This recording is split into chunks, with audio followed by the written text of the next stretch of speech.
All right, guys, we're going to start the Tuesday edition of the show shortly. We're going to be talking yesterday's UVA mass shooting today. We have, more time to digest what has happened and transpired. I got some questions that I'm going to ask, and I would imagine these are questions that you guys are asking.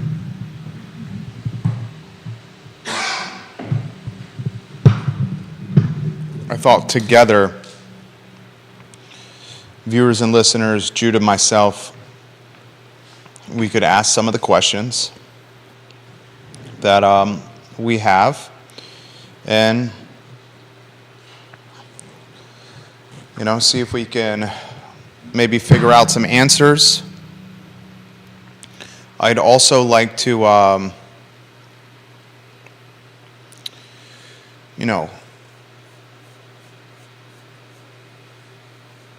honor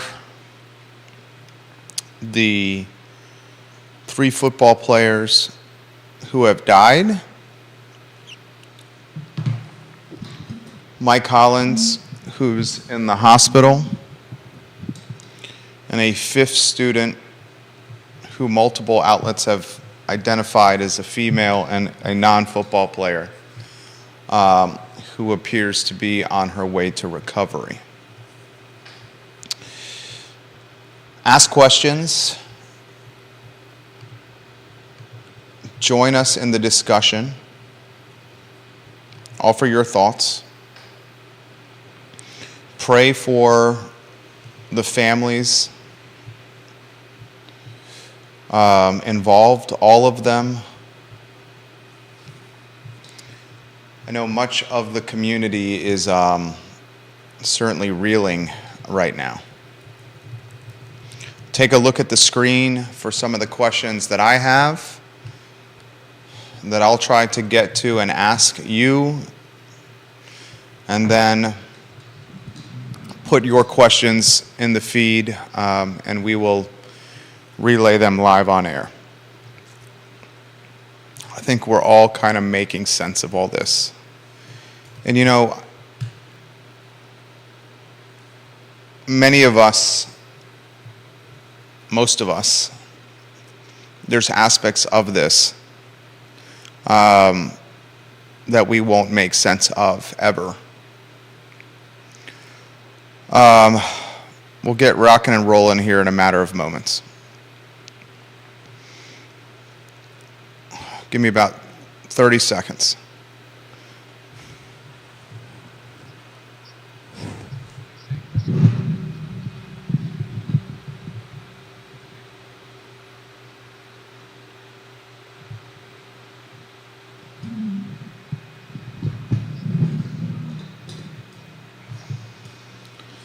All right, Judah, we can get going here.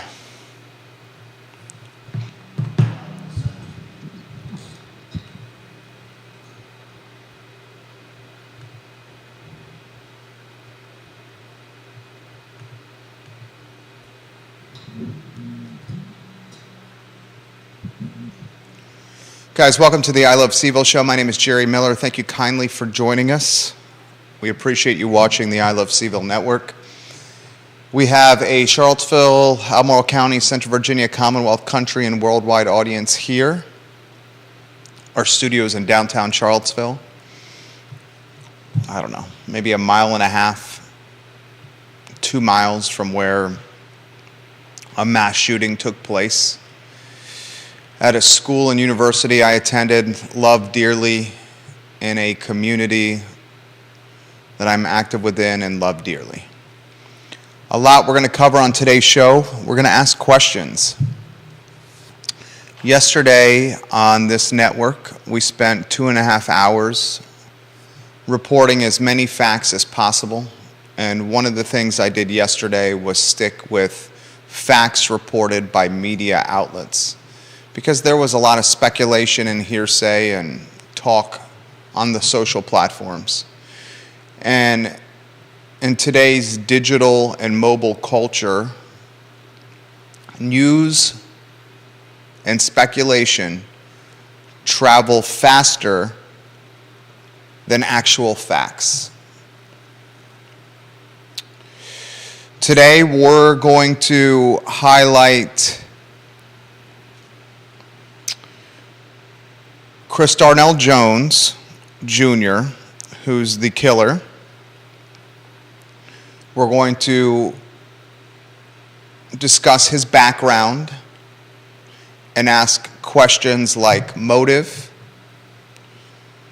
ask questions about his past, including a gun conviction from 2021, ask questions about conversations he had earlier this semester in September of this year, where he mentioned he had a gun on his person. We're going to ask the question, how was this man still enrolled in the school? Did he have the gun on him? It certainly appears while riding a school bus and doing a field trip to Washington, D.C. to watch a play with classmates. One local outlet, Sports Illustrated, had a story released today which was shared with me by a friend of the show and a viewer and listener of the show, Brian Yeagle. Man, I have a lot of respect for. And in this Sports Illustrated article, which was published 13 hours ago, the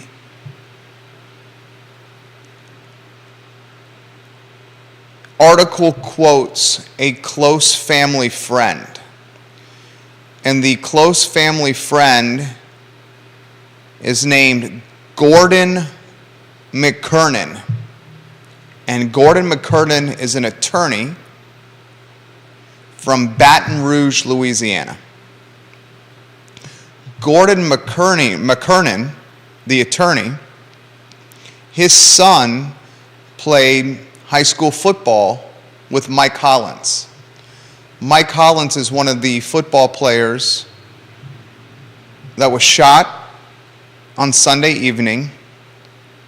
Mike Hollins is in critical condition, fighting for his life, but all accounts so far indicate he will recover from the shots, and survive. Lavelle Davis, Devin Chandler, and Deshaun Perry, they did not survive. They've since died. Gordon McKernan, the attorney from Baton Rouge, his son played high school football with Mike Hollins, who's fighting for his life. McKernan, his law firm, also employs Mike Hollins' mother.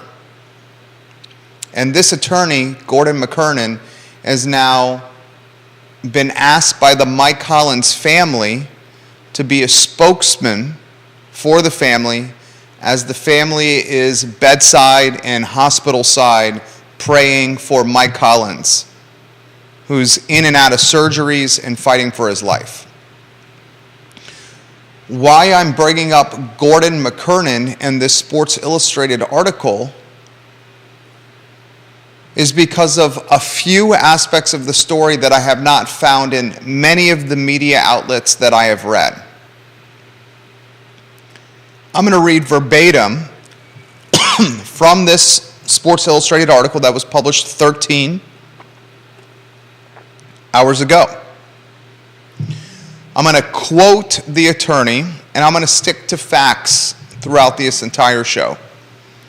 I'm not going to utilize speculation, hearsay, sources, or anything that's percolating on social media, and strictly instead, I'm going to stick to media outlet reported facts, which I will pass along to you, the viewer and listener. Here's something I found unnerving from the Sports Illustrated article. And I'm going to read directly from the article here. In fact, the article is quoting the attorney Gordon McKernan, the spokesman for the Mike Hollins family. Quote, "They had been on a field trip to see a play in Washington, D.C., and when they came home on a bus, they pulled into the parking garage. The suspect, who apparently may not have been a part of the class but was on the trip, he was asking one of the football players about a video game. The guy answered, and at that moment he pulled a gun and started shooting. The belief from those on board was that he was targeting football players." End quote. My first question I have for you, the viewers and listeners, for those that listen to the show, watch the show. Why was Chris Darnell Jones, the murderer, on this charter bus to Washington, D.C., if he may or may not have been part of the class that was heading to D.C. to see the play? That's a fair question. I have a second question for you. Perhaps you guys are asking yourselves these questions as well. Chris Darnell Jones, in February 2021,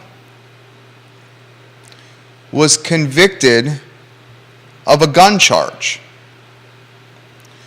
Now, Jones, convicted of a misdemeanor concealed weapons violation, he received a 12-month suspended sentence and a fine. Jones never reported this to the University of Virginia. Here's a follow-up question I have for you.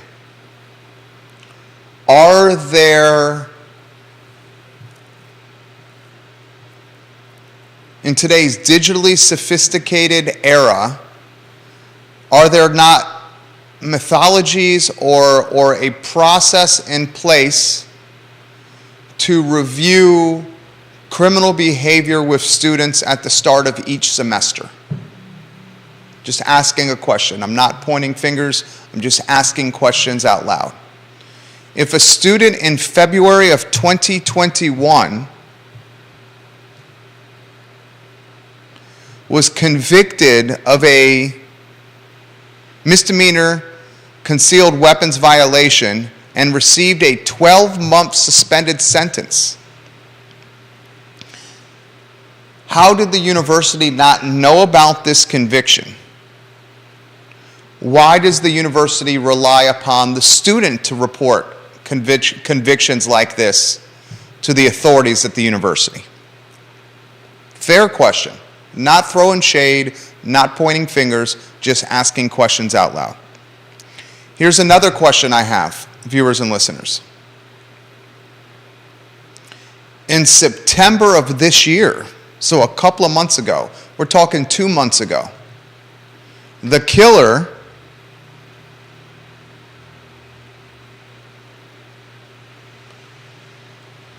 made comments about possessing a gun on grounds. Chief Tim Longo, who I have a lot of respect for, Longo, a pros pro. Chief Tim Longo, a pros pro. I respected his transparency in yesterday's press conference where he said, "You need to hear this from me first." And he then indicated that the killer, Mr. Jones, alleged killer, Mr. Jones, had the gun conviction last year and also was rumored to have a gun on his person as early as a couple of months ago. In fact, a third party not affiliated with the university, according to Longo, reported to authorities that Jones had a gun on his person and was commenting about possessing a gun. Here's another question I have. The University of Virginia is a gun-free zone. A gun-free zone. A proclaimed gun-free zone. If 2 months ago a student is commenting about possessing a gun, and then when investigating the comment, you realize the same student has a gun conviction from February of 2021, why does it take months, 2 months, 60 days, before any real ramifications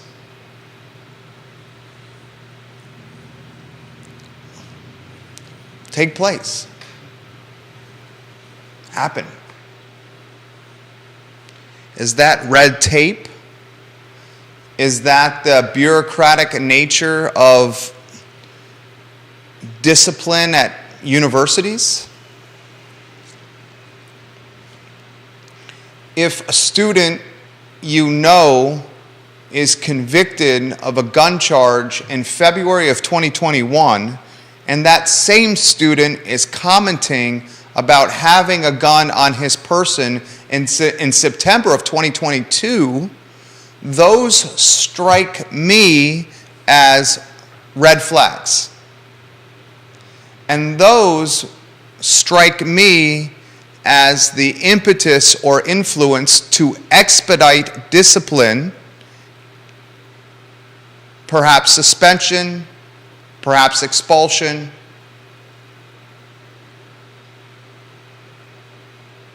Certainly a limitation of some kind of university freedom. So these are questions that I'm wondering.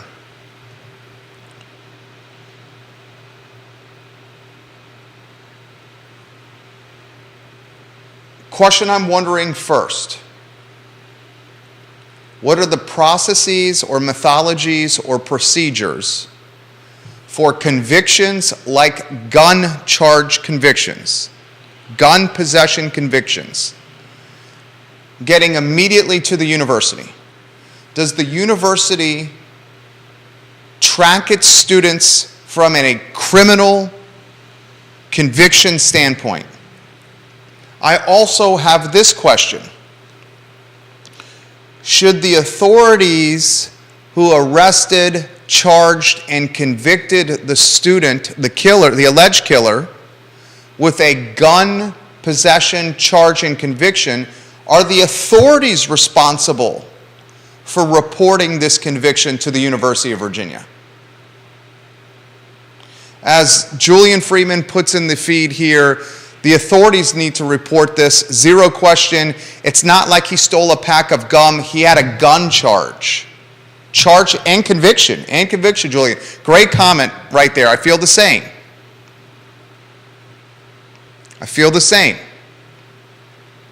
Should jurisdictional authorities where convictions of this magnitude transpire, should those jurisdictional authorities be reporting to universities that these kinds of convictions happen? It's a fair question. Here's another fair question. What kind of procedures does the University of Virginia have to track criminal convictions, especially ones of gun magnitudes, on a regular basis? Are we to believe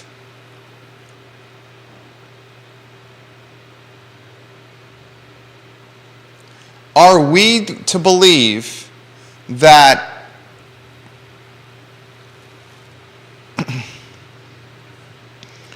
the university found out about this gun conviction from February 2021? And ladies and gentlemen, if you read the article on ESPN.com, it's on ESPN.com's front page right now. I'll read the sentence from the article. It's right in front of me here. The university later learned that Jones had been charged with misdemeanor concealed weapons charges outside Charlottesville in February of 2021. So it's not like this conviction happened across the country. ESPN.com is reporting that the charges happened outside Charlottesville, the home of the University of Virginia, over a year ago. So are we to believe that the University of Virginia first found out about this gun conviction in September of this year because a third party reported to the university that this man was talking about possessing a gun? Is that what we are being told? That the University of Virginia first found out about this gun conviction, a gun conviction from 2021 February, a gun conviction from 2021 February outside Charlottesville, according to ESPN.com. I'm looking at the article right now. Are we to believe that the University of Virginia first found out about this gun conviction in September of this year when a third party reported to the university that this man was commenting about possessing a gun on grounds?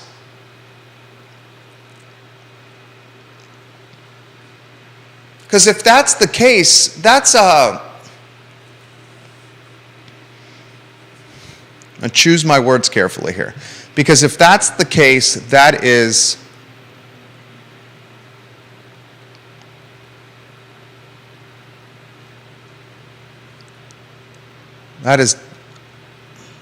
as disappointing, beyond concerning,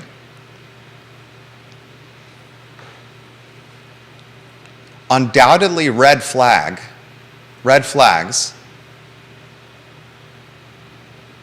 and if you're the family of those that have perished, something you ask later in life through potentially an attorney: how did you protect our son's safety? Son's safety. I have more questions for you. I encourage you guys to read the article from Sports Illustrated. Brian Yeagle, thank you for sending this to me. The article is titled, here's the title of the article so you can research it and read it yourself. Virginia running back Mike Hollins in critical condition after Charlottesville shooting. In this article, which was written by Ross Dellinger and published 13 hours ago, the spokesman for the Mike Hollins family, this is the running back who's in critical condition. He's an attorney. He's a lawyer, a man who speaks for a living, and a man who chooses his words carefully for a living. That's his profession. And this attorney, the spokesman for the family, makes the comment, and it's in quotes in the Sports Illustrated article, quote, they had been on a field trip to see a play in Washington, D.C., and when they came home on a bus, they pulled into a parking garage. The suspect, who apparently may not have been part of the class but was on the trip, he was asking one of the football players about a video. Explain to me how the suspect, the alleged murderer, may have not been part of the class, yet was on the bus to D.C. to see the play. Do you have that question? I wonder that question. Another question.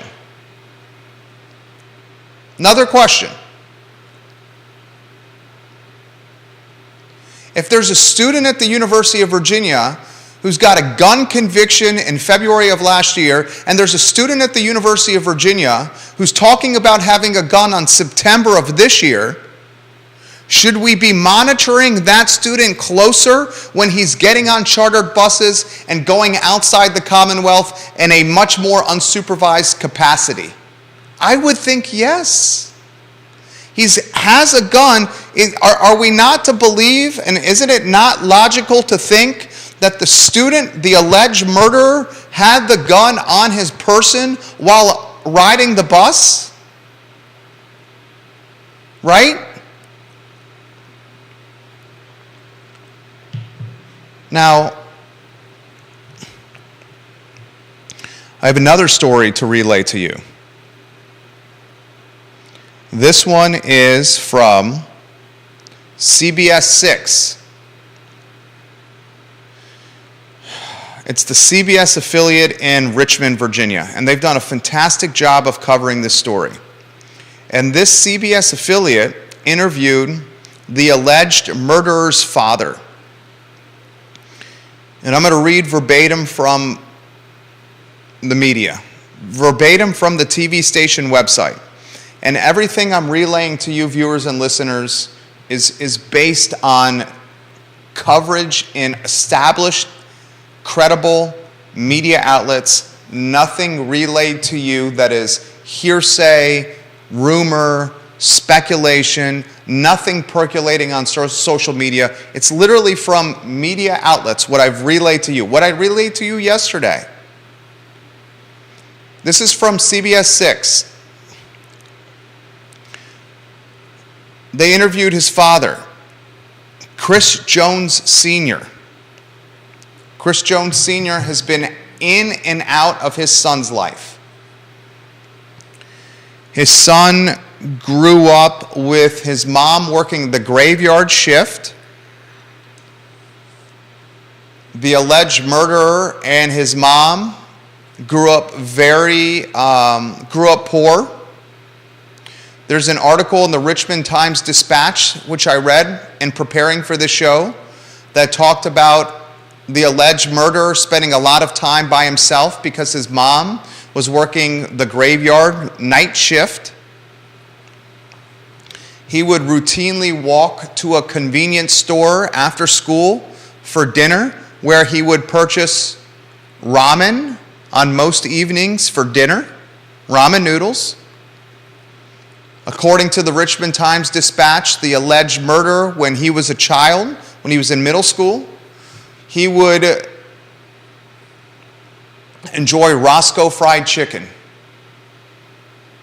synonymous with, say, KFC or Bojangles, when he wanted to splurge or when the family had a little bit extra money for a fancier dinner, if you may, as opposed to the traditional meals of ramen and or cereal for dinner. So the alleged murderer, difficult upbringing, a father in and out of his life, in a violent, crime-ridden neighborhood.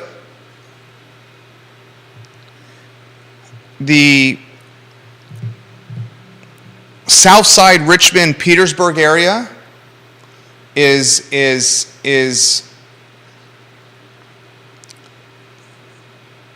violent. It's a violent area. It's a violent area. Do the research your own. Many of you know this already. To say his upbringing, the alleged murderer's upbringing, was pleasant or easy is far from accurate. It was challenging, it was arduous, it was on the poverty line. It lacked parental supervision. Still, the alleged murderer was able to utilize athletics and his brain. We're talking a National Honors Society student, a talented football player, and a man who had overcome significant odds that many do not overcome to earn acceptance into one of the most prestigious universities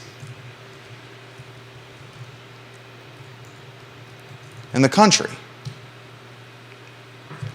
His football talents did not translate into playing time at UVA. 5'9", 195 pounds, a running back when he entered the University of Virginia as a walk-on. And in 2018, he did not play any games.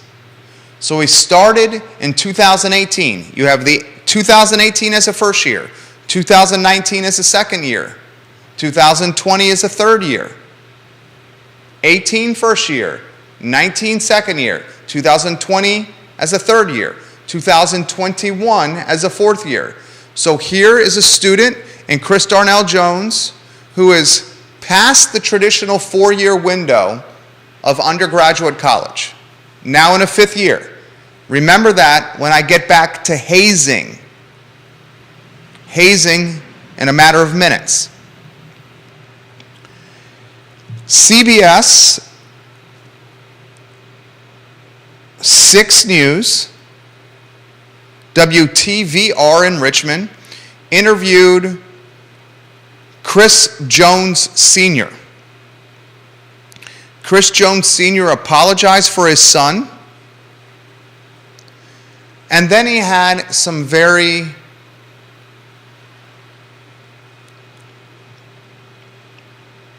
how do I put this? He had some things to say that had me asking questions. And I'm going to read directly from the media outlet, CBS 6. The father said, quote, "My son was real paranoid when I talked to him about some things. He would not tell me everything. He said some people were picking on him or whatever. He did not know how to handle it. I just told him to go to school, don't pay them no mind, do what you got to do. You only got one more year to go."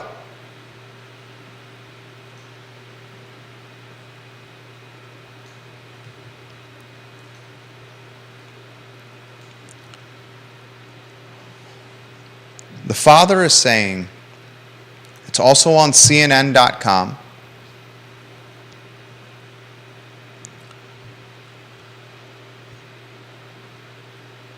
that the son was being picked on, insinuating bullying. University Police Department Chief Tim Longo utilized the word hazing in yesterday's press conference. Hazing.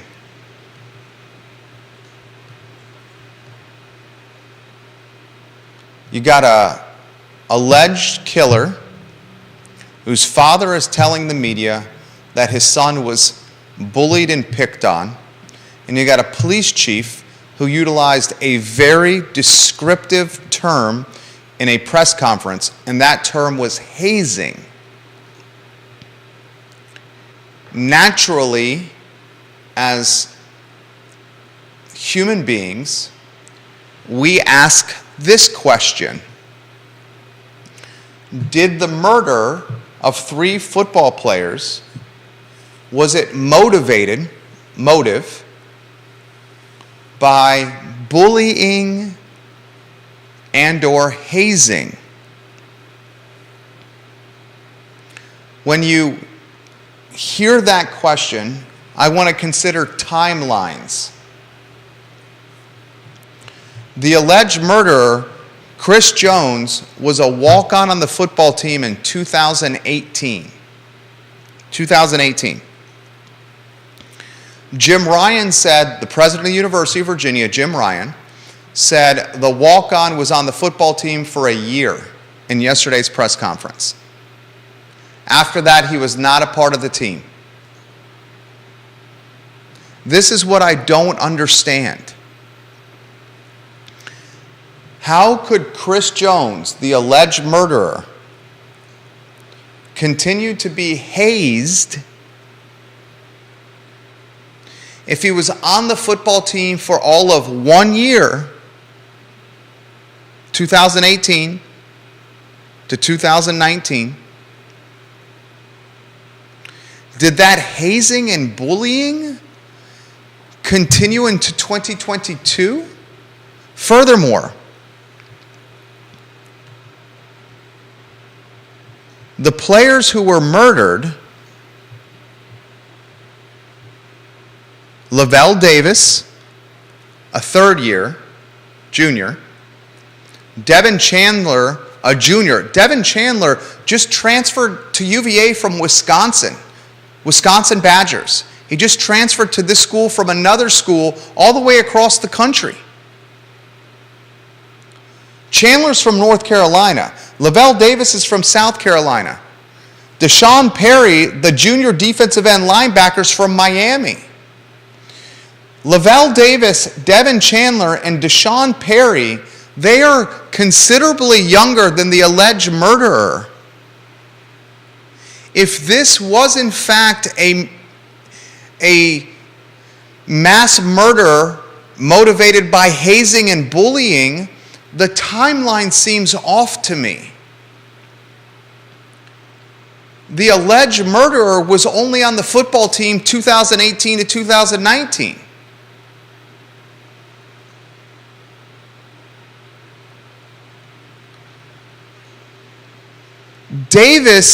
Lavelle Davis, Devin Chandler, and Deshaun Perry would not really have crossed paths with the alleged murderer in a locker room setting.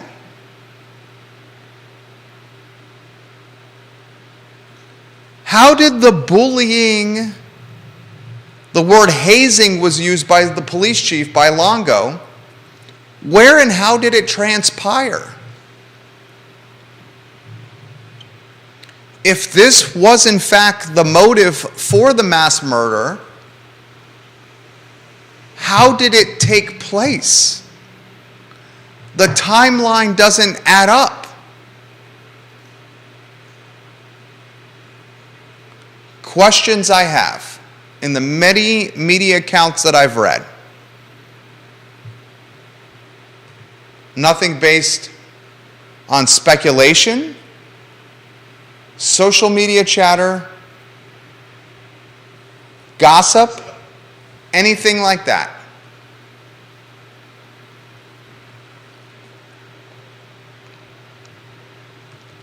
Now, I think we have other questions we have to ask.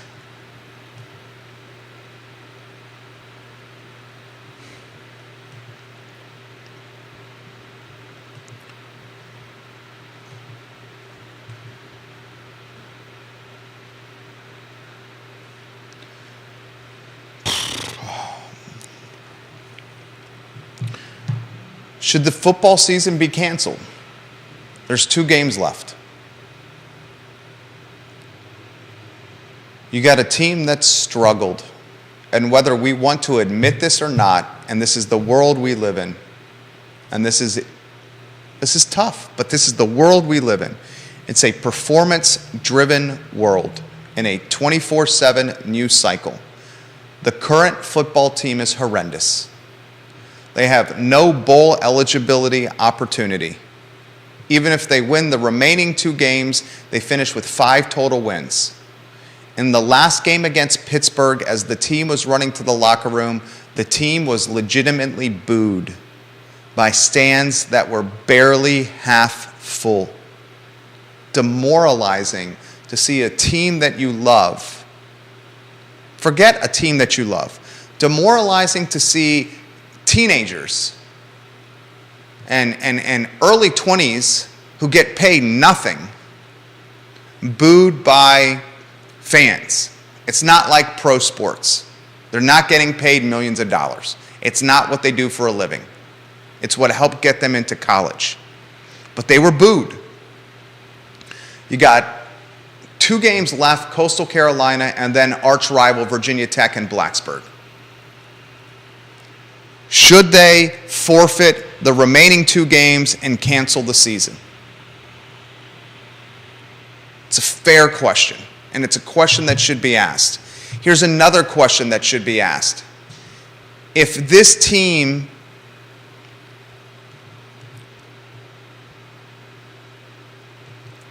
if this football team was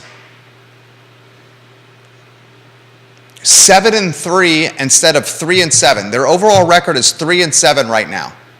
Let's say they were 7-3 overall. Their ACC record is 1-6 currently. Let's say it was 6-1. Let's just hypothetical. Let's say this team was 7-3 overall and 6-1 in conference play.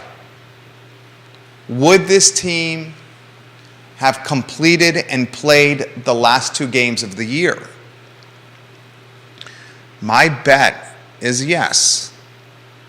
Because when you're bowl eligible, heck, it would be 3 games because they would play in a bowl game after the Virginia Tech contest to close the season. When you're bowl eligible, you have millions and millions and millions of dollars coming to the program. But when you're not bowl eligible, you don't have the revenue, incremental, for the program. So I asked the question, first one, should the rest of the season be canceled? My take is absolutely yes. Absolutely yes, it should be canceled. The second question I ask, should the rest of the season be played? Should that decision be a player's decision to make? My take on that is absolutely no. This is not a player's decision to make. In very similar circumstances to injuries, when you ask a player, can you get back in the game, the player feels a sense of bravado, a sense of loyalty to get back on the playing field, the court, the pitch, the mat, whatever sport you're playing. That's why trainers and coaches make decisions for injured players for fear of long-term damage to health. The coaches and the doctors and the trainers assess the moment and say, you are risking a head injury or a knee injury or a back injury that could cripple you or impact your quality of life forever. No, you cannot play. That's what trainers and doctors and coaches do. Here we have a mass murder and another injured player fighting for his life in the hospital from gunshot wounds. Asking the players, should we play, is out of touch with current events and out of touch with what's best for a grieving program.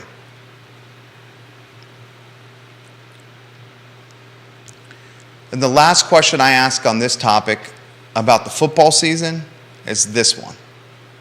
If this team had a 7-3 overall record instead of a 3-7 overall record, would they have played the last two games? Unfortunately, money would have driven the decision, and it would probably have been yes.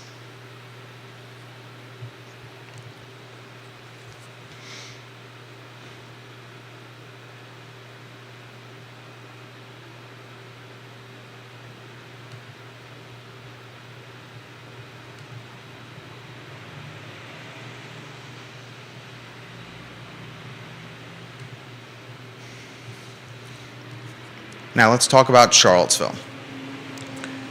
And let's talk about this community. And let's talk about Albemarle County and Central Virginia. Let's talk about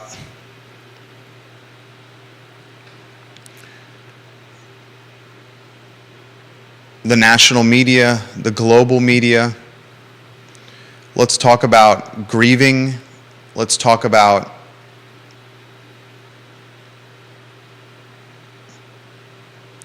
being in this predicament again.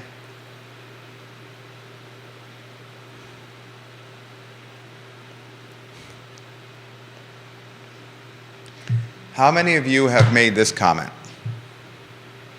I know I have. And this is the comment. August 12, 2017.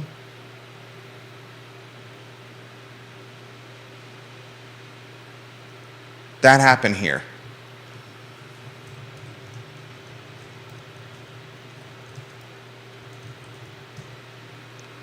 Hannah Graham.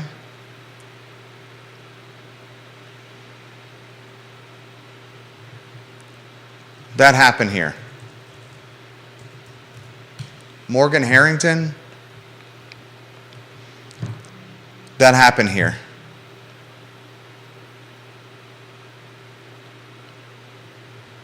Yardley Love. That happened here. Heather Heyer. That happened here.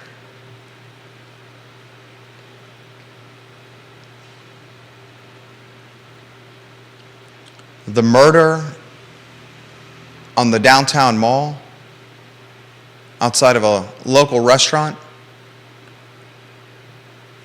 a month and a half ago? That happened here. A gunshot battle synonymous with the OK Corral, that happened in the Omni Hotel parking lot. That happened here. How many of all of us are saying,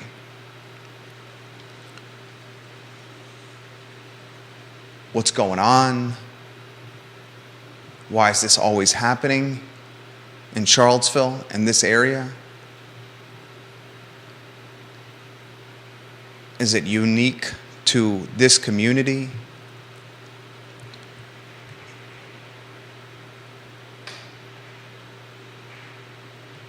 Why does this happen to us? Why can we not stay out of the national media?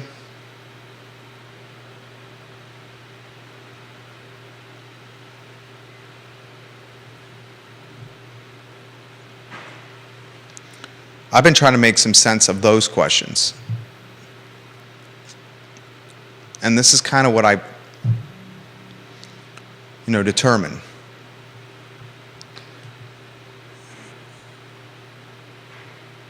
The large majority of activity that I just outlined is not unique to Charlottesville. It's not unique to this community we love. It happens everywhere. Do Nazi rallies and lit torches happen everywhere? No, they do not. The August 12, 2017 Nazi rally, and what I truly believe was domestic terrorism, with Fields ramming a crowd of people leading to Heather Heyer's murder. That is unique in a lot of ways to Charlottesville. But a murder on the downtown mall, that's not unique to Charlottesville. Morgan Harrington and Heather Graham's murder at the hands of Jesse Matthews, a serial killer, that's not unique to Charlottesville. There are Jesse Matthew serial killers in other markets, communities, jurisdictions. That's not unique to Charlottesville. And I hate to say this, and it's such an indictment on the world we live in today. Mass shootings at schools are not unique to Charlottesville. So why does the national news love to prey on Seville? Why is the New York Times manipulating this mass murder? I'm going to read the headline to you.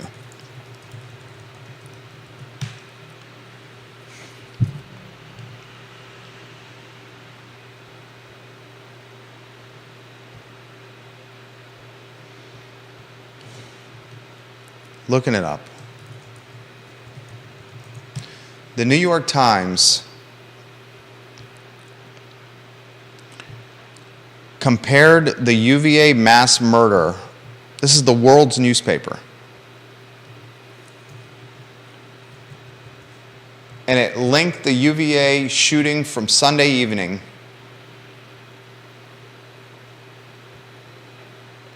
to August 12, 2017.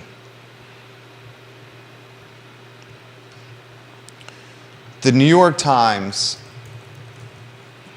has become unrecognizable in its reporting. Here's what the Times wrote. The shooting, and I'm quoting, the shooting at the University of Virginia on Sunday, in which 3 people were killed, stirred memories of other violent episodes at the school and in the city of Charlottesville, Virginia in recent years. Then it continued to make comparisons of the shooting the mass shooting from Sunday evening to the Unite the Right A12 rally on the downtown mall and around Charlottesville City, including photos of tiki-carrying, Confederate flag-wearing, waving Nazis. That is the worst kind of clickbait, the worst kind of media manipulation, and unfortunately something that damages the image that is the community we love, because it's the world's paper.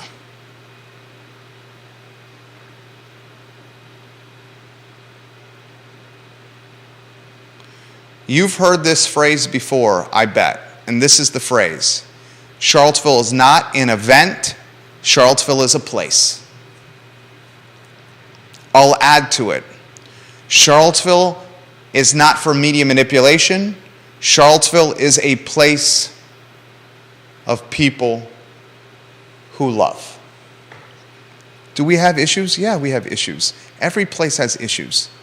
Everywhere does.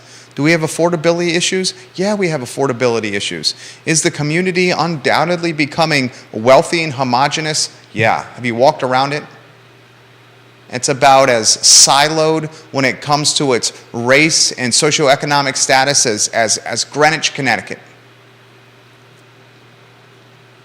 Is it becoming the Silicon Valley of the East Coast? Sure looks like it to me. Are these socioeconomic, racial homogeneity dynamics going to perpetrate or worsen or become more robust? Absolutely. Absolutely.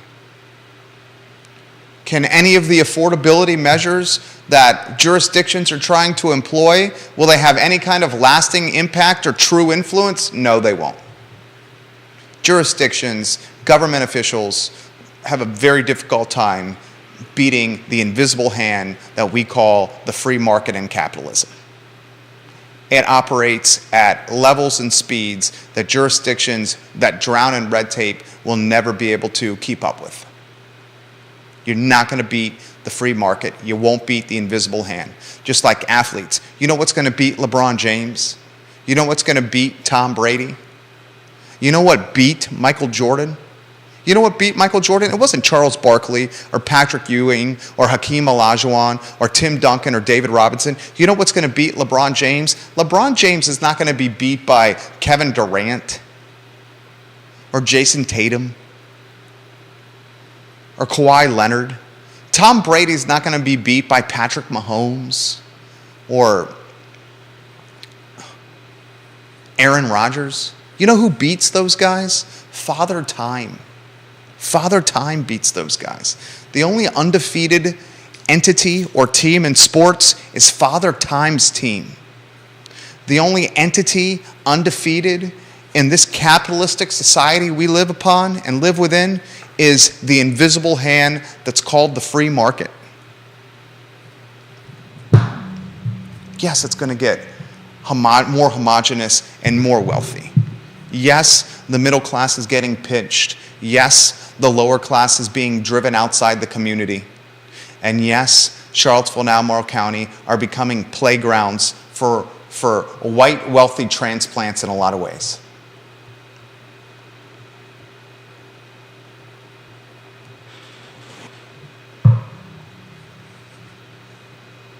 But that's not unique to Charlottesville.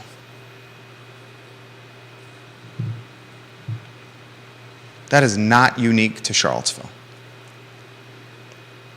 And outside of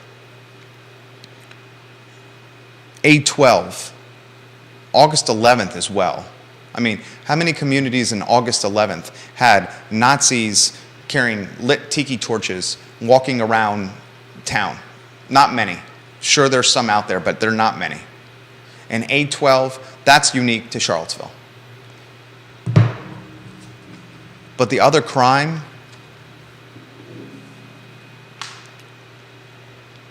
don't let global and national media brand us as the second coming to St. Louis or New Orleans or Richmond from 20 years ago, where it became murder capital central. And that's what some are trying to do. I saw one journalist, and I won't utilize his name,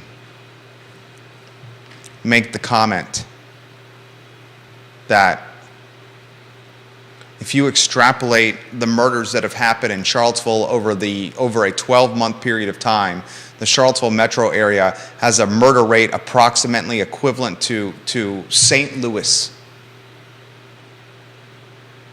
You know what my response to that is?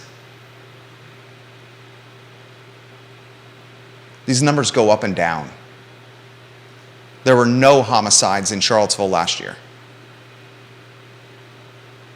And over the last generation, you can count on one hand the amount of homicides have been in this area. Has there been a little smattering? Has there been a smattering? And is it concerning? Yes. But it's not indicative of the community in totality. And don't let anyone brand us that way.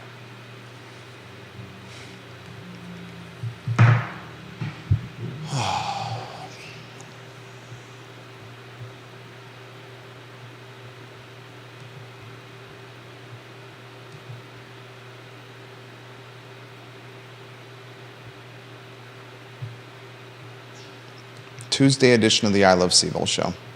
I'd be remiss not to. Do you want to add anything, Judah? You good? Judah's the director of the show. We asked a lot of questions, and I'll conclude like this. I'm going to ask the University of Virginia the following questions. What kind of methodologies do you have in place to get criminal convictions on your radar in a much quicker and swifter capacity? It's the first question.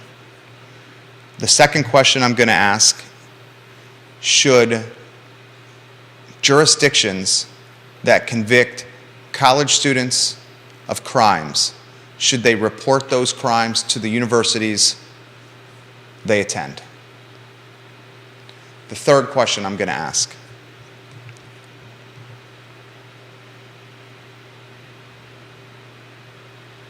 if this student in September of this year told a third party that he possessed a gun on grounds, and that third party reported it to the University of Virginia, why did it take a couple of months for any kind of action to transpire?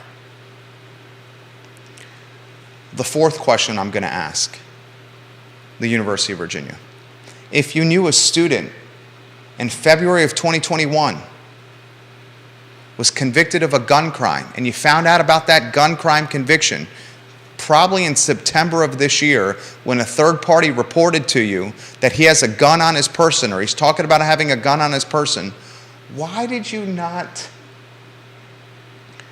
red flag the student immediately? Where there's smoke, there's fire. And two incidences, the one in February of last year and talking about a gun this year, is fire.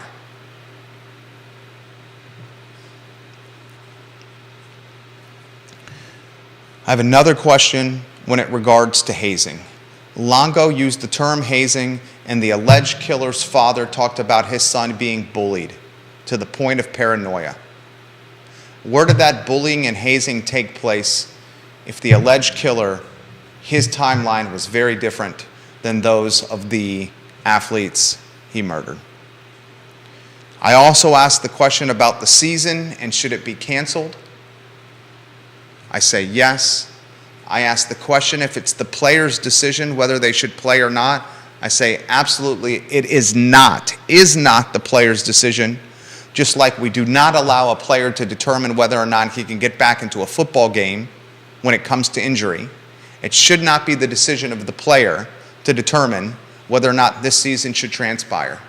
And the last thing, and I hate to even bring it up, but that's the world we live in. If this team had a winning record and there were 2 games left on the season, I bet you the administration would say, yes, let's continue playing these 2 football games and the bowl game because millions of dollars are on the line. Unfortunately, or fortunately, depending on how you look at it, there's no money on the line now because the team is not good. They have a 3-7 record. The stadium is empty, and they have no bowl game on the horizon. Those are the questions I have. That's the Tuesday edition of the I Love CVille show. My name is Jerry Miller. Thank you for joining us.